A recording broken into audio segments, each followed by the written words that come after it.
তোমার বাবার phone number দাও, তোমার মার ফোন নাম্বার দাও। আমার কেউ নাই। হোয়াট? তোমার মা বাবা ভাই বোন কেউ নাই? ঠিক আছে, তুমি এসো।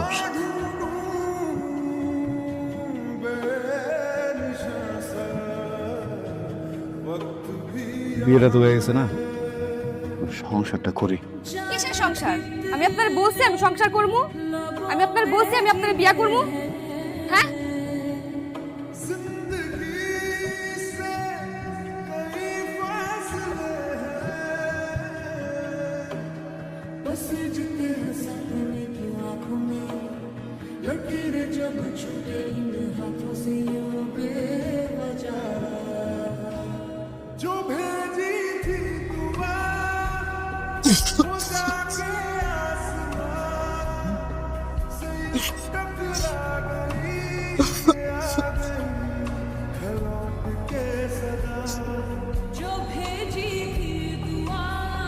সেমিস্টার পরীক্ষার সময় হয়ে গেছে, আমি একা সবকিছুই সামলাতে পারছি না।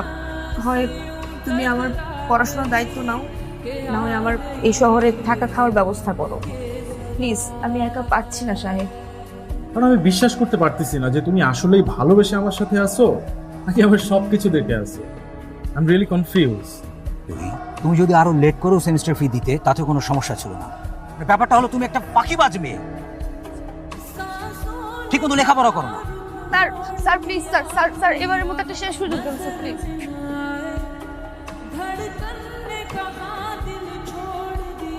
শাহেদের ফ্রেন্ড না, গার্লফ্রেন্ড।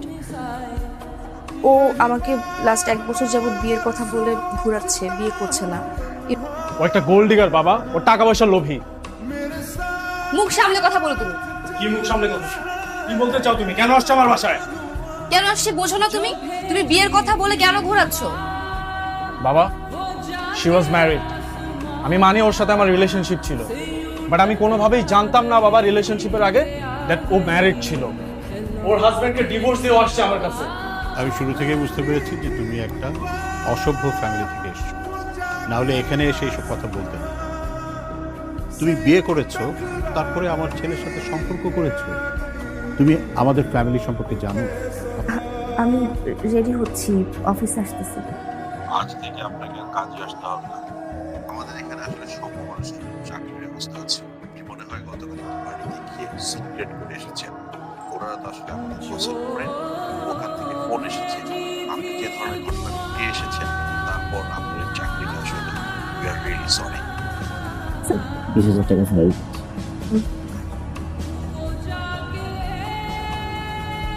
তার সাথে কথা বলেই আপনাকে আমি জানাচ্ছি।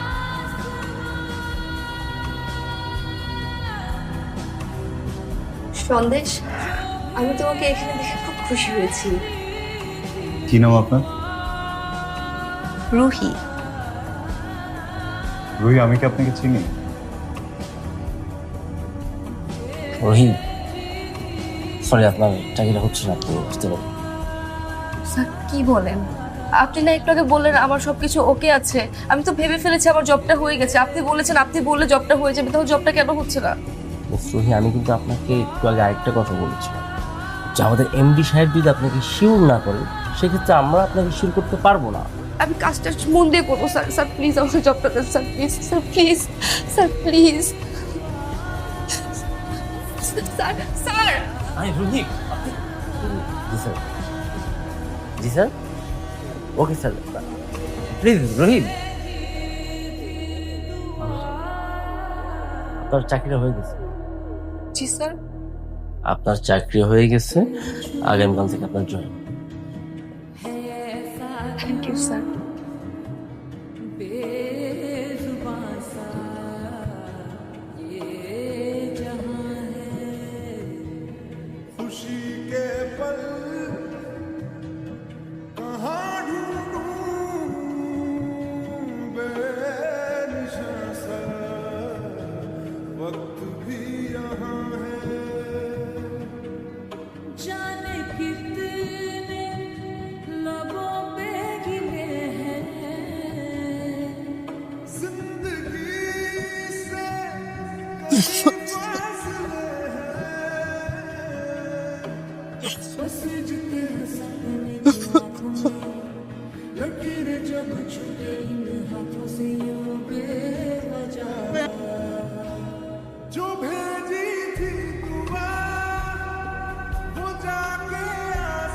তুমি যে সন্দেশের কাছে এসেছো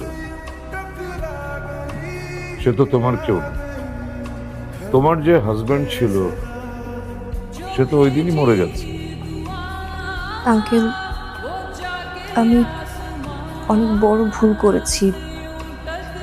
সন্দেশের মতো ছেলেকে আসলে আমি দূরে ঠেলে দিয়েছি, অবহেলা করেছি। আমি কাজটা ঠিক করিনি।